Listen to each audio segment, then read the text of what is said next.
اعوذ باللہ من الشیطان الرجیم بسم اللہ الرحمن الرحیم۔ سب سے پہلے اللہ رب العالمین کا بے پناہ شکر اور اس کا فضل و کرم اور اس کا احسان ہے کہ اللہ رب العالمین نے ہمیں اللہ کی زمین کے اس ایک ٹکڑے کو قیامت تک کے لیے اللہ رب العالمین کا گھر بنانے کی توفیق دی، جہاں ہم اللہ رب العالمین کے لیے اپنا ماتھا ٹیک کر اس کی بندگی کرنے کے لیے جمع ہوتے ہیں۔ تو یہ اللہ رب العالمین کے محض فضل و احسان سے اور اس کے کرم سے، اس کی مہربانی سے یہ صرف ہو پایا ہے۔ ظاہر سی بات ہے کہ ہماری اپنی طرف سے کوششیں ہوتی ہیں، مگر کسی بھی کام کو پورا کرانے کا یہ صرف اور صرف اللہ رب العالمین کا اپنا فیصلہ ہوتا ہے۔ تو الحمدللہ اللہ رب العالمین سے ہم یہی دعا کریں گے کہ جن جن لوگوں نے بھی اس کو یا اس زمین کے اس ٹکڑے کو اللہ کے گھر میں تبدیل کرنے کی لیے کسی بھی طرح کا انہوں نے اپنا حصہ اس میں لیا ہے، اللہ رب العالمین سب کی کوششوں کو، محنتوں کو شرف قبولیت سے نوازے اور اللہ رب العالمین سب کو اخلاص کی نعمت سے مالا مال فرمائے۔ حضرات و خواتین، ابھی میں نے آپ لوگوں کے سامنے خطبہ مسنونہ کے بعد سورہ زاریات کی 2 آیتیں پڑھی ہیں، جس میں اللہ رب العالمین حکم دیتے ہیں فَفِرُّوا إِلَى اللَّهِ، کہ اللہ تعالیٰ کی طرف دوڑ پڑنے کا اللہ حکم دیتے ہیں، کہ اللہ تعالیٰ کی طرف دوڑو، اللہ تعالیٰ کا حکم ہے۔ یہ ایسا حکم ہے کہ ہم میں سے ہر شخص کو اپنے آپ میں غور کرنے اور اپنا جائزہ لینے کا ہم سے کیا ہے تقاضا کرتا ہے۔ یہ حکم ہم سے تقاضا کرتا ہے کہ ہم اپنے آپ کا جائزہ لیں اور دیکھیں کہ کس کس میدان میں ہم اللہ تعالیٰ کی طرف دوڑنے کی بجائے ہم اپنے آپ میں ہیں یا ہماری اپنی مرضی کے مطابق ہم چل رہے ہیں۔ سب سے پہلا پیغام جو اللہ رب العالمین نے اس کائنات کے نام کیا تھا، پیارے نبی صلی اللہ علیہ وسلم کی جو سب سے پہلی وحی آپ پر اللہ تعالیٰ نے اتاری، تو وہ اقرا بسم ربک الذی خلق، یہ اللہ تعالیٰ نے اتارا۔ توحید اپنی جگہ پر بہت اہم چیز ہے اور رسالت ساری چیزیں اپنی جگہ پر، مگر اللہ تعالیٰ کا جو سب سے پہلا پیغام ہم بندوں کے نام پیارے نبی صلی اللہ علیہ وسلم کے ذریعے ہم تک پہنچایا گیا، تو وہ اقرا کا پیغام ہے، لکھنے پڑھنے کا پیغام ہے، معرفت حاصل کرنے کا پیغام ہے۔ اور یہی وہ چیز ہوتی ہے کہ بندہ جب کما حقہ اپنے رب کی معرفت حاصل کر لے، اپنے دین کی معرفت حاصل کر لے، تو ایسی صورت میں اس کے لیے اللہ تعالیٰ کی طرف دوڑ پڑنے کا جذبہ اس کے اندر یقیناً پیدا ہوتا ہے۔ آج ہم میں سے مسلمانوں کی ایک بڑی تعداد غفلت کی زندگی گزارتی ہے اور اللہ تعالیٰ سے دور ہو کر اللہ تعالیٰ کے احکام بجا لانے کی بجائے اللہ تعالیٰ کے احکام کی خلاف ورزی کرتے ہوئے جو گزارتے ہیں، تو اس کا بنیادی سبب یہی ہے کہ ان کو جیسے اپنے رب کی معرفت ہونی چاہیے، اپنے دین کا جیسا علم ہونا چاہیے، وہ نہیں ہے۔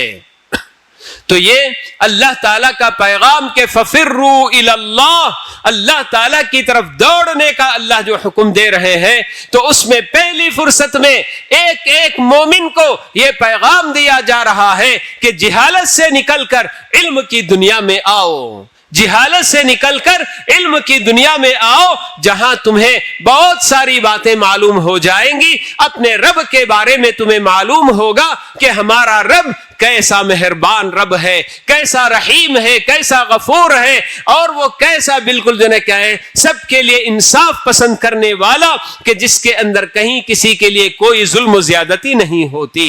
اور ہمارا رب کیسا بالکل ہمارے اپنے اوپر کس طرح سے رحم کرنے والا اور ہمارے لیے کتنی آسانیاں وہ چاہتا ہے۔ یرید اللہ بکم اليسر ولا یرید بکم العسر، یہ اللہ رب العالمین نے ہمیں قرآن میں بتایا ہے کہ اللہ تعالیٰ کی ذات وہ ہے جو تمہارے لیے صرف اور صرف آسانی چاہتی ہے، کبھی تمہارے لیے مشکل میں ڈالنا اللہ تعالیٰ کو پسند نہیں ہے۔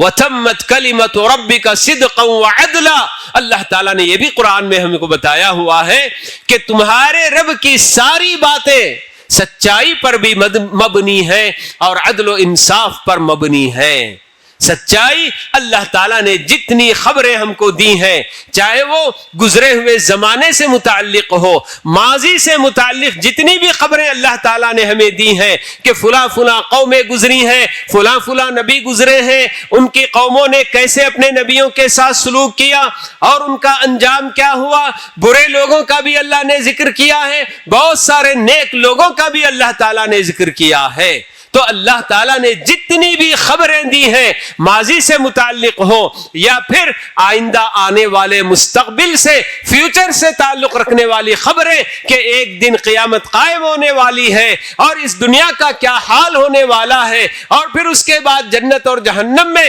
کیسے جنا لوگ جائیں گے, کون کون کس کس بنیاد پر جائے گا, یہ ساری باتیں صدق و حقانیت پر مبنی ہے, سچائی پر مبنی ہے. اور اللہ تعالیٰ نے بتایا کہ اس کی باتیں عدل و انصاف پر بھی مبنی ہیں, یعنی کہ اس نے جتنے بھی احکام ہم کو دیے ہیں, جو بھی کرنے کا حکم دیا ہے یا جس بات کو بھی نہ کرنے کا, جس کام کو چھوڑنے کا, جس بات سے دور رہنے کا حکم دیا ہے, ان سب کے اندر بھی عدل و انصاف پایا جاتا ہے.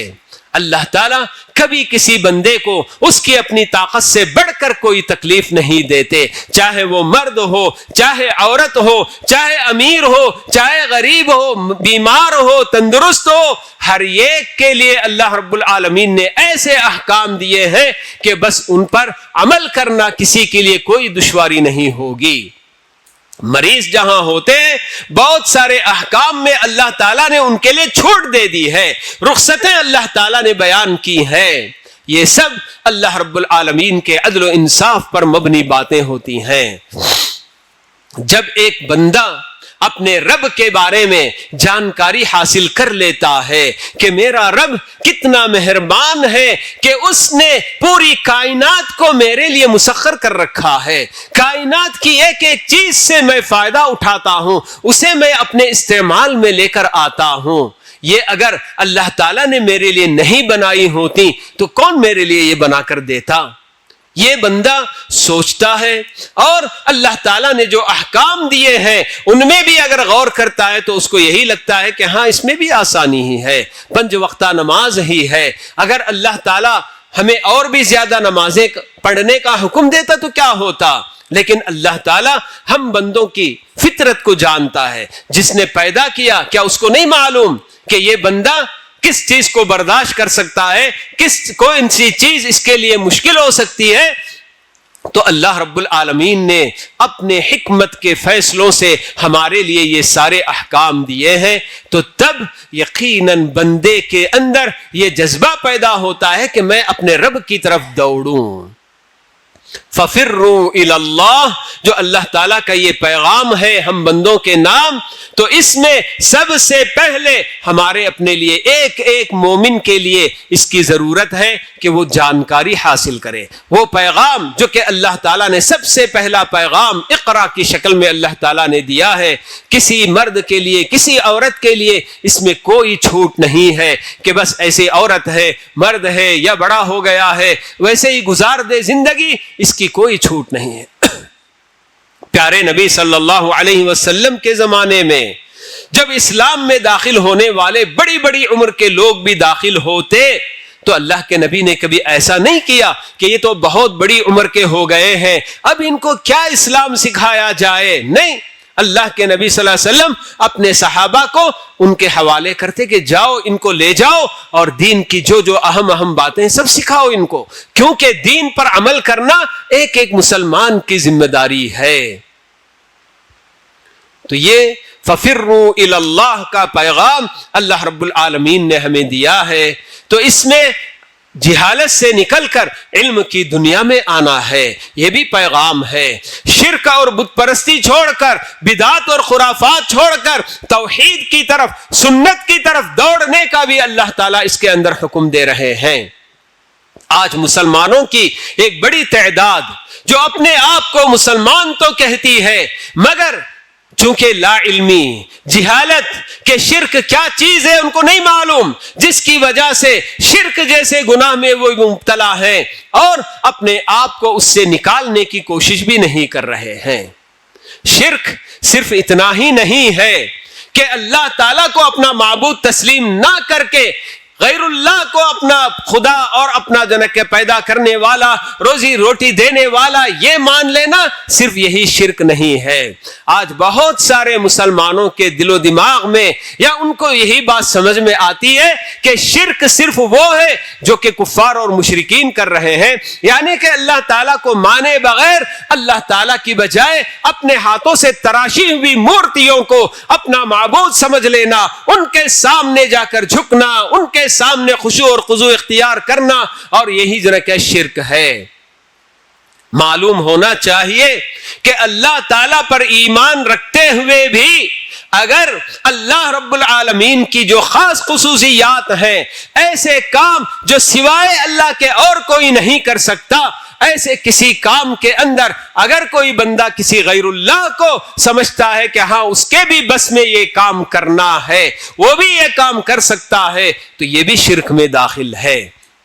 جیسے آج مسلمانوں کی ایک بڑی تعداد زندہ یا مردہ ولیوں کے بارے میں عقیدہ رکھتے ہیں کہ ہاں یہ بھی ہمیں مشکلوں سے نجات دلا سکتے ہیں، یہ بھی ہماری پریشانیاں دور کر سکتے ہیں، یہ بھی ہمارے اپنی جو ہے بے اولاد کو اولاد دے سکتے ہیں۔ اس طرح کے عقیدے اگر اللہ کے علاوہ کسی اور کے حق میں اگر ہم نے رکھا تو پھر یہ بھی جو وہ شرک ہے جس کو کہ اللہ تعالیٰ کبھی معاف نہیں کرے گا۔ تو اس لیے اللہ تعالیٰ یہ جو ہمیں بتا رہے ہیں، اتنا عام اللہ تعالیٰ کا یہ حکم ہے کہ فَفِرُّوا إِلَى اللَّهِ، کہ تم اپنی جو ہے کہ شرک و بدعات اور ان سب چیزوں کو چھوڑ کر توحید کی طرف اور سنت کی طرف دوڑ پڑو۔ تم اپنی اپنی خواہشات کی پیروی کرنا چھوڑ کر اللہ تعالیٰ کی مرضی کس میں ہے یہ جاننے کی کوشش کرو اور اللہ تعالیٰ کی طرف دوڑ کر آؤ۔ یہ بھی اللہ تعالیٰ کا حکم ہے۔ جی آج ہم میں سے بہت سارے بندے ایسے ہیں جو اللہ تعالیٰ کو مانتے ہیں، شرک سے بھی بچے ہوئے ہیں، مگر خواہشات کی پیروی کرنے میں بہت کم اللہ کے بندے ایسے ہوں گے جو واقعی اللہ نے جن کی حفاظت کی ہے۔ وہ بندے ایسے ہیں جو واقعی اللہ تعالیٰ سے ڈرتے ہوئے اپنی خواہشات پر عمل کرنا چھوڑ کر اللہ تعالیٰ کی ہر مرضی کے مطابق زندگی گزارنے کی کوشش کرتے ہیں۔ ورنہ مسلمانوں کی ایک بڑی تعداد ایسی ہے جو اپنی عبادات کے ادائیگی کے سلسلے میں بھی اپنی خواہشات کے تابع ہوتے ہیں کہ جب میرا اپنا دل نماز پڑھنے کے لیے چاہتا ہے مسجد کا رخ کر لیا، اور جب میرا اپنا دل نہیں چاہتا کہ میں نماز کے لیے نکلوں، بھلے سے میری اپنی کان سے اذان کی آواز بھی ٹکراتی ہے مگر میرے اندر کوئی حرکت ہی نہیں ہوتی ہے کہ مجھے کس کو بلایا گیا، اذان کس کے لیے دی جاتی ہے، کیا غیر مسلموں کے لیے اذان دی جاتی ہے کہ وہ مسجد میں چلے آئیں؟ اذان تو صرف مسلمانوں ہی کو لیے دی جاتی ہے کہ مسلمان جب اذان کی آواز سنیں گے تو اللہ تعالیٰ کی طرف آئیں گے، مسجد کی طرف آئیں گے اور اپنے رب کے روبرو کھڑے ہو کر اللہ تعالیٰ کے سامنے اپنی بندگی کا اظہار کریں گے، اسی لیے تو اذان دی جاتی ہے۔ مگر جب میرا اپنا دل نہیں کرتا ہے کہ مسجد جاؤں تو میں مسجد جانا تو دور بلکہ گھر میں بھی نماز پڑھنے کا میرا من نہیں کرتا ہے۔ میں جب اپنی خواہش پر اتر آتا ہوں تو ہر طرح کی برائیاں کرنے کے لیے میں تیار ہوتا ہوں، آمادہ ہوتا ہوں۔ مجھے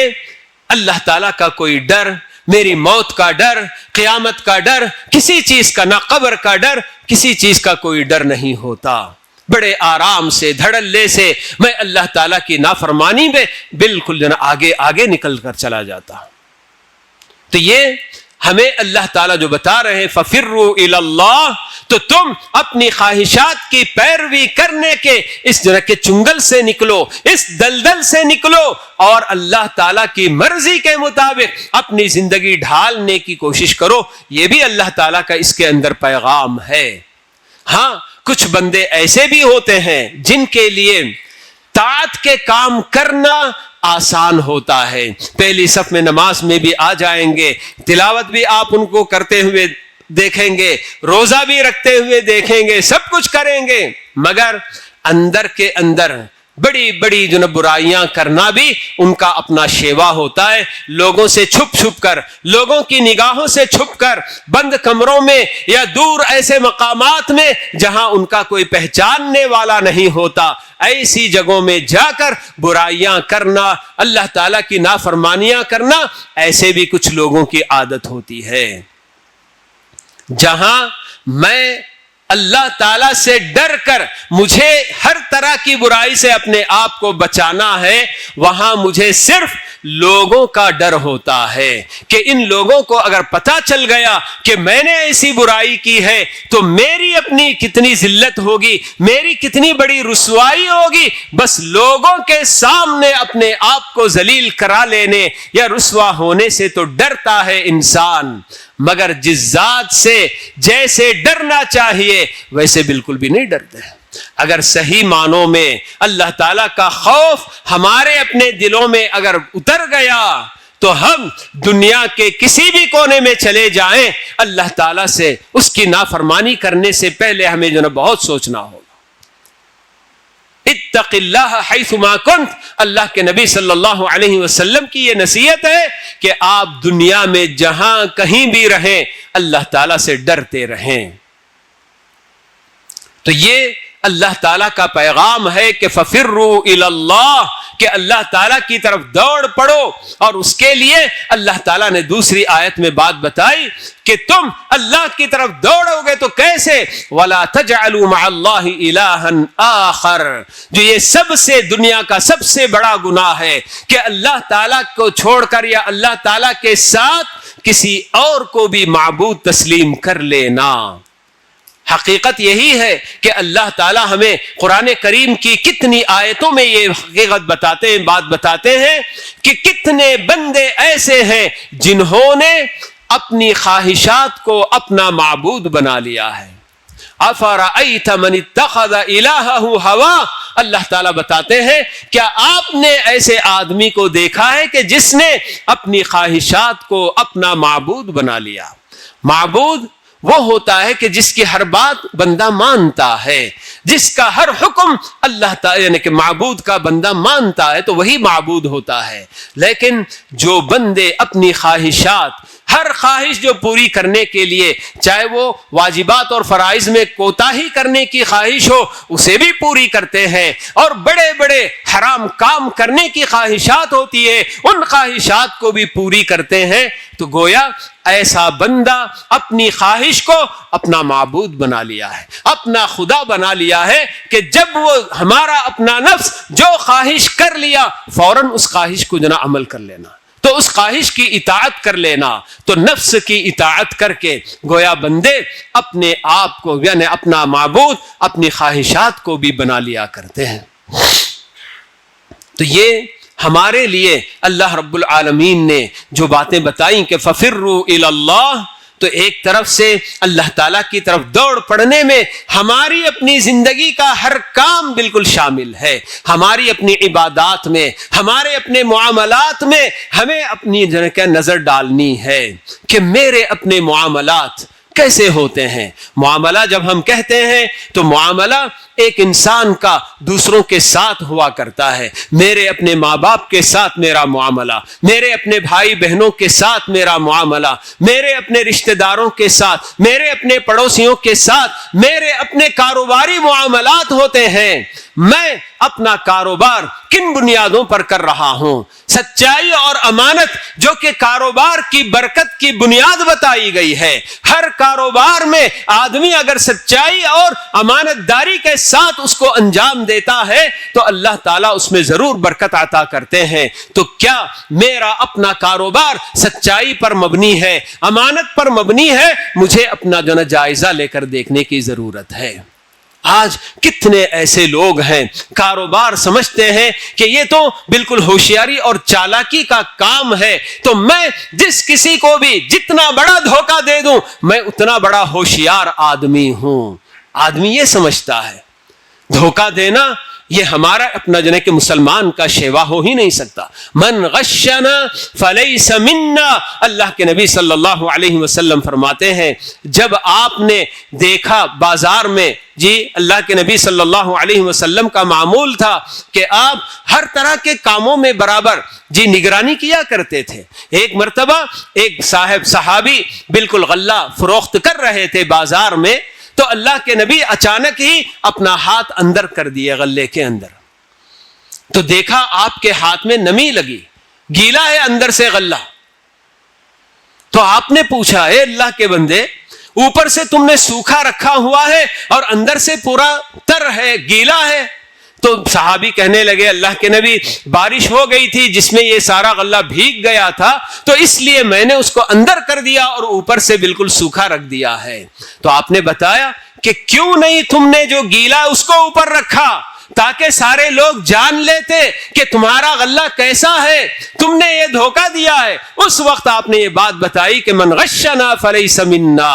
کہ ہمیں جو دھوکہ دیتا ہے وہ ہم میں سے نہیں ہے. بہت سارے علماء یہی بتاتے ہیں کہ وہ گویا اسلام ہی کے دائرے سے نکل جائے گا.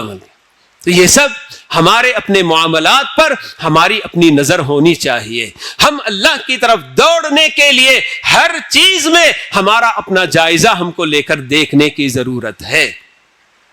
کہ ہماری اپنی عبادات کیسی ہیں, ہمارے اپنے معاملات کیسے ہیں. تو یہ معاملات جیسے میں نے بتایا کہ اپنے ماں باپ کے ساتھ, کتنے بچے ایسے ہیں جو ماں باپ کو تکلیف دینے میں اور ماں باپ کو ہر طرح سے بالکل جو ہے کہ دھتکار کے, ان کو جناب مختلف قسم کی تکلیفیں دینے میں کوئی عار نہیں محسوس کرتے. خاص کر شادی ہو جانے کے بعد بہو اور ساس کا معاملہ, یا پھر بہت سارے لوگ جو ساس سسرال والے کیسے اپنی بہو کو ستاتے کرتے ہیں, ایسی بہت ساری باتیں ہیں. معاملات میں یہ ساری چیزیں بالکل آتی ہیں کہ ہر گھر والے اپنے اپنے نئے گھر میں آنے والی بہو کے ساتھ, یا بہو اپنے ساس کے ساتھ, ننندوں کے ساتھ, ان کے کیسے جو ان لوگوں کے جو تعلقات ہوتے ہیں, معاملات ہوتے ہیں, ہر چیز پر نگاہ رکھنی ہے. تبھی آدمی اللہ کی طرف دوڑنے میں جی بالکل آگے بڑھے گا. کہ اب تک میں اتنی بڑی غلطی کرتا رہا, مجھ سے ایسی غلطیاں ہو گئیں, اب مجھے اللہ تعالیٰ کی طرف دوڑنا ہے. لیکن معاملات میں جب کوئی کسی پر ظلم کر چکا ہو تو اس میں صرف توبہ اور اللہ کی طرف دوڑنا اتنا کافی نہیں ہے کہ اپنے اور اللہ کے درمیان صرف توبہ کر لے, بلکہ وہ مظلوم جس پر ہم نے بے تحاشا ظلم کیا ہے اس کے پاس بھی جا کر معافی مانگنا, اور اگر اس کا کوئی مالی حق ہم نے دبا کر رکھا ہے تو اس کو واپس بھی لوٹانا, یہ بھی جو نا اللہ کی طرف دوڑنے میں, توبہ کرنے میں داخل ہے.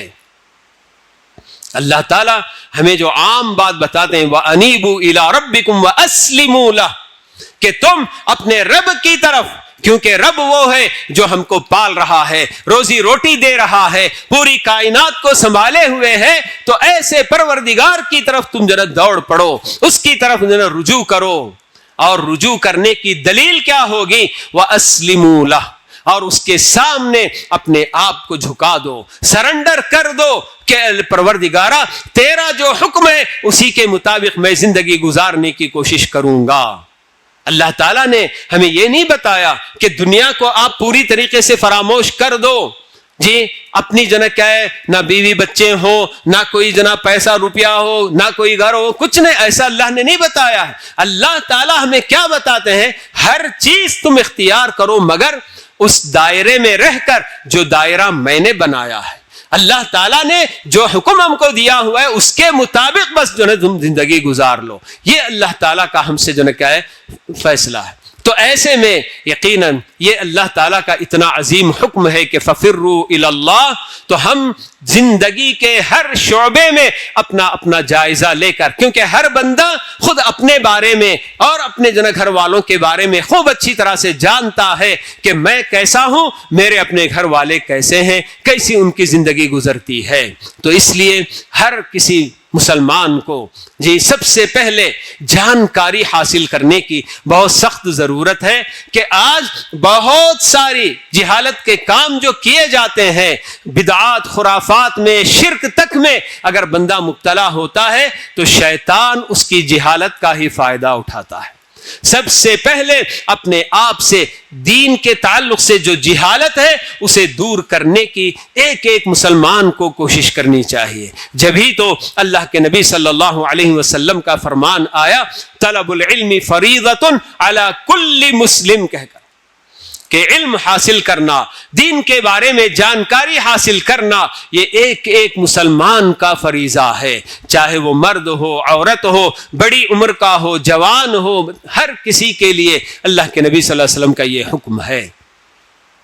تو یہ ففروا الی اللہ کا پیغام اتنا اہم پیغام ہے کہ اس میں ہر چیز ہماری اپنی زندگی کی داخل ہوتی ہے کہ اللہ کی طرف ہمیں دوڑنا ہے، غفلت سے نکل کر بیداری کی طرف آنا ہے، اللہ تعالیٰ کو جو فراموش کر کے بیٹھے ہوئے ہیں اللہ کی یاد کی طرف ہمیں نکل کر آنا ہے، ساری چیزیں اس کے اندر داخل ہوتی ہیں۔ تو اللہ رب العالمین سے دعا ہے کہ اللہ تعالیٰ ہمیں اللہ تعالیٰ کے اس پیغام پر صحیح معنوں میں تدبر کرنے، غور کرنے اور اس کا کیا تقاضا ہے ان تقاضوں کو پورا کرنے کی اللہ رب العالمین ہم سب کو توفیق نصیب فرمائے۔ تو حضرات اور خواتین، ہمارے اپنے لیے ہماری اپنی ذمہ داریوں میں اور اللہ کی طرف دوڑ پڑنے میں یہ چیز بھی داخل ہوتی ہے کہ ہمارے اپنے بچوں کی پرورش اور ان کی جو دینی تربیت میں ہمارا اپنا کتنا کردار ہوتا ہے، یہ بھی ہمیں جو کیا ہے معلوم کرنا ہے، یہ بھی ہمیں دیکھنا ہے۔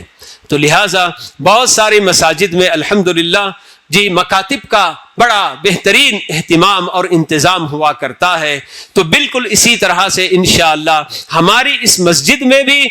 اسی مہینے کی 20 تاریخ سے انشاءاللہ بچوں کے لیے، بچیوں کے لیے مکتب کا بھی اہتمام ہونے جا رہا ہے۔ تو ایسے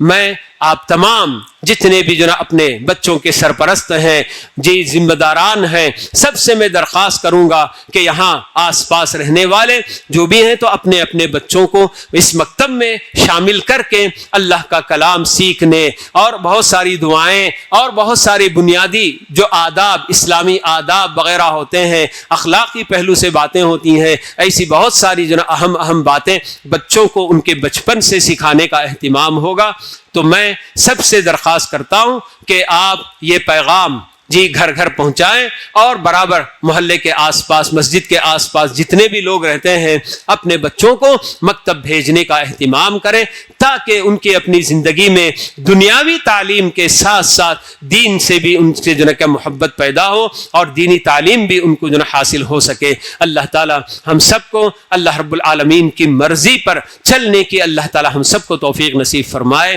اور ہر ایسا کام کہ جس سے اللہ تعالی خوش ہو، راضی ہو، وہ کرنے اور ہر ایسے کام سے بچنے کی جن سے اللہ تعالیٰ ناراض ہو، ناخوش ہوتا ہو، اس سے بچنے کی اللہ تعالیٰ ہم سب کو توفیق نصیب فرمائے۔ وما علينا إلا البلاغ أقول قولي هذا وأستغفر الله لي ولكم ولسائر المسلمين من كل ذنب فاستغفروه إنه هو الغفور الرحيم۔